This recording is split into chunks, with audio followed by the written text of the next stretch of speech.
장래일 관심 갖지 마세요. 오늘이 내 미래예요. 우리의 미래는 오늘 속에 있어요. 오늘 하루를 열심히 살면 돼요. 그렇게 하면 미래는 하나님이 거기다 끓여주시는 거예요. 형통한 일 만날 수 있어요. 형통하면 기뻐하세요. 하나님께 감사하세요. 그리고 건강하게 누릴 줄 아세요. 곤고한 일을 만나면 생각하세요. 주의 뜻이 무엇인가를 생각하세요. 기도하세요. 형통해도 하나님 붙잡으세요. 곤고해도 하나님 붙잡으세요. 여러분, 형통하냐 곤고하냐가 우리의 삶을 좌지우지하는 게 아니에요. 하나님을 잡느냐 못 잡느냐가 중요한 거예요. 하나님을 잡으면 형통도 복이 되고 곤고도 복이 돼요. 그래서 장래의 일을 몰라도 돼요. 어떤 일이 당하든지 당한 대로 살면 돼요. 형통한 일 당하면 기뻐하면 되잖아요. 곤고한 일을 만나면 생각하면 되잖아요. 사람은 사람을 납득시키지 못합니다. 그리고 우리가 꼭 기억해야 되는 것이 그 상처를 준 사람, 상처를 받은 사건을 해결하면 문제가 해결되는 게 아니고 내가 커야 됩니다. 그렇게 담벼락이 있어서 저 앞이 안 보이는데 담벼락을 헐지 말고 담벼락보다 커야 됩니다.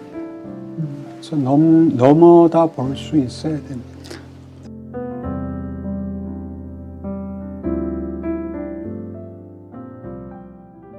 사실 심각한 광풍을 만나면 기도도 안 돼요. 생각도 못 하겠고요. 성경에서 우리에게 가르쳐주는 것은 Be still, 가만히 있어. And know that I'm God. 내가 하나님이라는 사실을. 네 인생의 주인 네 거 아니야. 내가 하나님이야. 내가 네 주인이야. 내가 꿈꾸던 계획들 깨져가는 것 같지만 사실은 나는 내가 너를 위한 계획이 있단다. 그리고 그 다음에 wait. 기다리는 거죠. 성경 속에 나타난 인물들의 신앙의 가장 아름다운 그리고 본질적인 특징은 기다리는 겁니다. 하나님의 때, 하나님이 처리하실 때를 기다리는 거죠. 해도 안 되는 결정적인 마지막 순간이라고 느껴지는 순간, 그 다음에 그냥 정지, 하나님의 때를 기다리는 거. 그럴 때 하나님의 평화가 임하고 하나님께서. 그리고 우리 스스로를 돌아볼 때 감격할 수 있어야 돼. 그게 하나님이 나를 보는 시선이거든요. 우리가 뭐 그렇게 잘났나요? 그런데 하나님이 우리를 보고 감격해 주시니까 우리도 하나님의 시선을 통해서 스스로를 보고 감격합니다. 하나님이 큰 짐을 맡겨주시는 분도 있지만 그렇지 않은 사람들도 있는데 하나님 눈 보시기에는 다 사랑스럽습니다. 우리 옛날 속담에 좋은 말이 있습니다. 10손가락 깨물어서 안 아픈 손가락이 있냐. 다윗 손가락이나 제 손가락이나 이 방송을 보시고 있는 여러분의 손가락은 똑같습니다. 하나님은 다윗 손가락을 깨물어도 아픈 만큼 우리 손가락, 우리로 상징될 수 있는 손가락 깨무셔도 아프십니다. 우리가 그렇게 가치 있다는 거 생각하고 능력주의와 속물주의가 팽배한 세상에서 주눅들지 말고 슬퍼하지 말고 좌절하지 말고 꿋꿋하게 살아갔으면 좋겠습니다. 내일의 주인은 누구입니까? 우리가 아니라 하나님이십니다. 만일 내일을 주신다면 그 내일의 주인은 하나님이시기에 하나님이 주신 괴로움이라면 내일 하나님께서 이길 힘을 주실 것이라는 믿음을 가지라는 겁니다. 그런데 내일의 괴로움이라면 오늘의 괴로움 속에서 내일의 괴로움을 이길 힘은 주어지지 않아요. 그건 내일 주어지는 거예요. 오늘 그 힘을 주어지지 않았는데 내일의 괴로움을 우리는 끌어옵니다. 미리 가져옵니다. 그러면 이길 힘이 없는 거예요. 하나님은 그날 오늘 이길 힘을 주시는 하나님. 인간에 대한 하나님의 심정을 가장 잘 표현한 단어가 바로 이 단어라고 생각해요. 우리를 불쌍히 여기신다. 제 인생의 여정을 가장 한 단어로 표현하라면 하나님이 나를 불쌍히 여기셨기 때문에 내가 목사한다. 여러분, 우리는 우리를 불쌍히 여기는 그 마음이 있기 때문에 위로를 받는 거예요. 세상 아무도 나를 불쌍히 여기지 않아요. 세상 아무도 나를 긍휼히 여기지 않아요. 그런데 하나님은 내 처지, 내가 살아온 삶, 아무에도 말 못하는 내 아픔, 이걸 다 주님은 우리를 이해하시고 불쌍히 여겨주시는 거예요. 무거운 짐을 나 홀로 지고 견디다 못해 쓰러질 때 불쌍히 여겨 구원해 주리.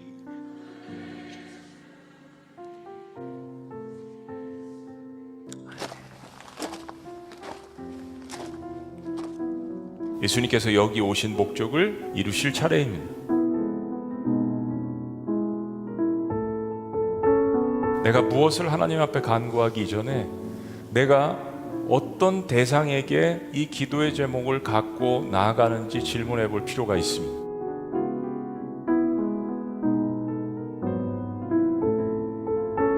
저는 오늘 이 모든 것에 대한 해답을 예수님께 찾으시라고 강력하게 권고드리고 싶습니다. 나사로를 위해서 오신 그분은 하나님의 아들이십니다. 이 사실을 깨달을 때에만 나는 부활이요 생명이라는 이 주님의 말씀이 나의 삶 가운데 능력으로 다가오게 되는 것입니다. 야, 하나님께서 여기까지 나를 인도하셨으면 앞으로 하나님 나 인도하시지. 그러니까 제 삶에는 염려보다는 하나님이 인도하실 것에 대한 기대가 많아요. 제가 부유하기 때문이 아니라, 제가 모든 것을 다 갖추고 있기 때문이 아니라 염려하지 않는 삶을 살아가는 것이 감사한 거예요. 자, 이거 여러분들이 구분하셔야 돼요. 염려하지 않는 삶을 산다고 하는 것은 우리들에게 염려거리가 없다는 게 아니에요. 여러분들에게나 저에게나 다 염려거리는 찾아와요. 그런데 염려와 걱정이 우리들에게 찾아왔을 때 염려와 걱정에 함몰되어 살아가는 사람이 있는가 하면, 염려와 걱정이 찾아왔을 때 염려하지 않고 걱정하지 않고 살아갈 수 있는 사람이. 어떤 사람이 서울역에 딱 앉아가지고 기도합니다. 하나님, 오늘은 터널 만나지 않게 인도하여 주시옵소서. 터널을 절대로 만나지 않기를 원합니다. 그렇게 기도하면 그 부산에 안 가겠다는 소리예요. 그 부산역으로 가야 되면 반드시 터널을 거쳐야 됩니다. 그 맨날 기도할 때 고난이 찾아오지 않게 해달라고, 하나님 내 인생에 터널이 일어나지 않게 해달라고 그렇게 기도하는 건, 그거는 옳은 기도가 아니다. 그 기도는 응답될 수가 없다. 왜 그렇습니까? 하나님이 인생의 그 서울역에서 인생이 출발해서 부산역까지 가는데 터널을 거쳐야만 가요. 그래서 또 기찻길에 터널이 있다는 거는 돌아가는 것을 막아주는 거 아닙니까? 산을 뚫어가지고 터널을 만든 거니까요. 밝은 태양만 보이게 해달라고 그렇게 기도하는 것은요, 하나님이 우리에게 주실 수 있는 최고의 복은 우리와 함께 하시는 것입니다. 그리고 우리가 하나님 앞에 모든 어려움을 통해 간구하는 바는 결국 주께로 더 가까이 나가게 하는 물결이 되는 것입니다. 그러므로 시련의 파도 속에서 마음을 잃어버리는 사람들이 되지 마십시오. 외로움의 마당에서 쾌락의 뒷문을 여는 대신 진리의 대문을 여십시오. 그리고 그 속에서 그 풍랑을 인하여 주님께 더 가까이 가는 사람들이 되게 해달라고 주님 앞에 은밀히 기도하십시오. 간절히 기도하십시오. 하나님이 여러분과 함께 하시는 줄을 믿으시기를 바랍니다. 빙점이라고 하는 소설로 유명한 미우라야코가 믿음이 좋은 분인데 암 때문에 투병하다가 이제 결국 세상을 떠나게 되는데, 그분이 마지막에 그런 기도를 했다고 해요. 하나님, 당신이 하시는 일은 언제나 옳습니다. 왜냐하면 당신은 나보다 나를 더 사랑하시고 나보다 나를 더 잘 아시기 때문입니다. 그렇게 위탁하는 기도를 하거든요. 그럼 병은 낫지 않았지만 그를 괴롭히고 있던 마음의 병은 나은 거거든요. 신뢰 속에서. 그러니까 우리는 기도해야죠. 고쳐주세요. 그리고 하나님이 개입해서 고쳐주시면 감사한데, 하나님이 또 다른 방식으로 우리의 삶에 개입할 거라는 믿음을 갖고 맡겨야 할 거라고 봐요. 여러분, 여러분에게 닥치는 불시험이 다 여러분을 해롭게 하려고 하는 게 아니에요. 여러분이 진짜 나 죽고 예수로 사는 그 믿음 갖게 하려고. 쓸데없는 거 의지하는 거, 사람 의지하는 거, 세상에서 뭐 조금이라도 좋은 대접 받으려는 거, 세상에서 조금 편하게 지내보려고 하는 거, 세상에서 좀 자랑해 보려고 하는 거, 그건 나중 가면 다 쓸데없는 거니까. 그건 다 불태워버리는 거예요. 붙잡지 말아야 될 거 다 불태워버리는 거예요. 그리고 오직 예수님만 붙잡도록, 나는 죽고 이제는 예수님으로 삽니다, 이런 믿음 되도록 하려고. 그래서 불시험. 기도라는 것이 뭐냐? 하나님의 자녀된 우리와 마음을 열고 사랑을 주고받기 위해 만든 하나님 자신의 아이디어입니다. 하나님이 만들어서 우리에게 허락하신 너무나 소중한 은혜의 채널이에요. 골방에서 하나님이 기도하는 우리에게 그가 우리를 얼마나 사랑하시는가를 마음껏 보여주기를 원합니다. 우리가 사람만 쳐다보고 살면 못 살아요. 마음의 상처 때문에 견디지 못합니다. 하나님을 만나야 됩니다. 그분을 만날 때 우리가 치유받습니다. 그분을 단둘이 만나 그 놀라운 사랑을 내 마음에 가득히 채울 때 내 눈에 눈물을 씻고 다시 한번 웃으면서 세상을 나갈 수 있는 거예요. 하나님을 보아야 합니다. 그를 만나야 됩니다. 그를 통해 하나님의 놀라운 사랑을 맛보아야 합니다. 그 맛으로 그때 얻는 능력 가지고 우리는 이 세상을 하나님의 자녀답게 사는 거예요. 우리는 내가 원하는 대로 내 인생이 되기를 원합니다. 내가 원하는 대로 하나님께서 다 응답해 주시기를 바랍니다. 그러면 하나님은 여러분 이상이 아닙니다. 하나님은 창조주시기 때문에 내가 상상할 수 없는 분이십니다. 그분이 내 생각 속에 갇혀 있는 나를 당신의 구덩이에 넣습니다. 너 그 구덩이 그거 아니야. 이리로 와. 그때 우리는 그분에게 우리를 맡겨야 합니다. 그때 내가 생각할 수 없었던 그분의 섭리가 이루어지고 그 섭리를 통해서 내 삶이 무사람에게 생명의 온기가 전해지게 하는 하나님의 손길로 승화되는 것입니다. 불행도 존재합니다. 사랑하는 여러분, 하나님을 믿는다고 해서 불행이 존재하지 않는다고 생각하지 마십시오. 우리 그리스도인의 삶에도 불행은 존재합니다. 고통도 존재합니다. 답답함도 존재하고 우리 살아가는 인생이란 터널에 어두움은 늘 존재합니다.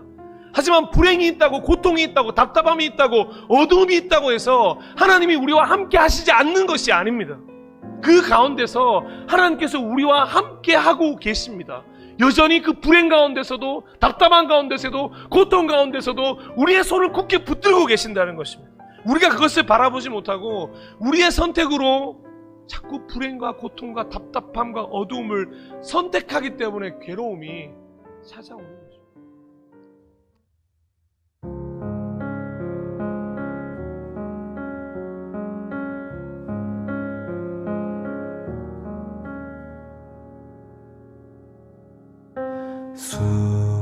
수고하고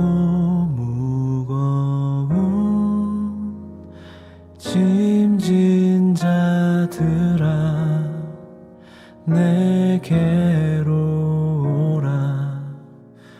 내가 너희를 쉬게 하리라. 나의 멍에를 메고 내게 배우라. 쉼을 얻으리. 내게로 오라. 내게 오라.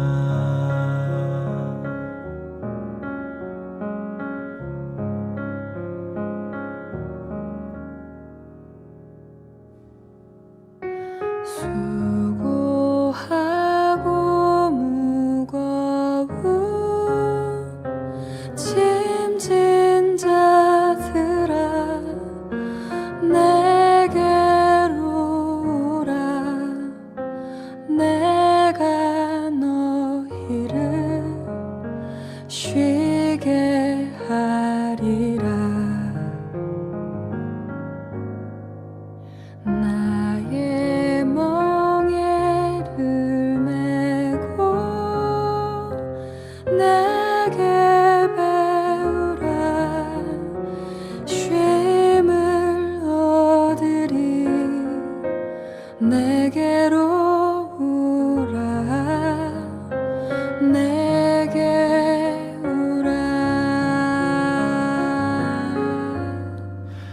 날마다 우리 짐을 지시는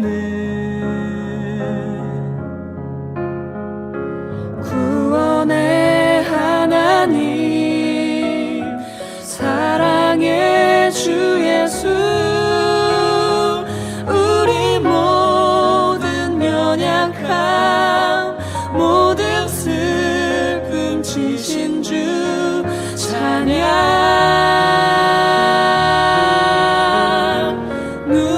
누구나 주께 오라.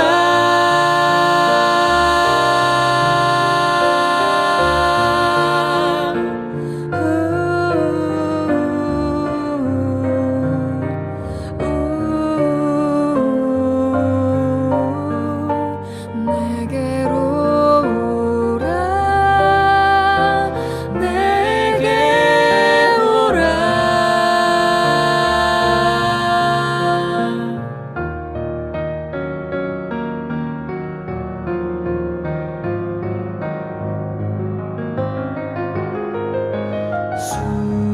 수고하고 무거운 짐진 자들아, 내게로 오라. 내가 너희를 쉬게 하리라.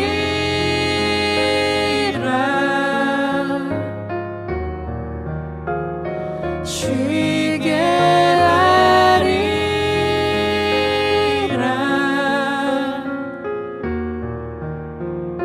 쉬게 하리라.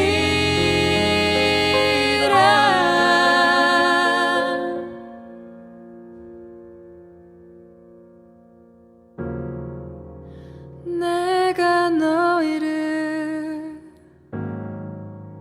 쉬게 하리라.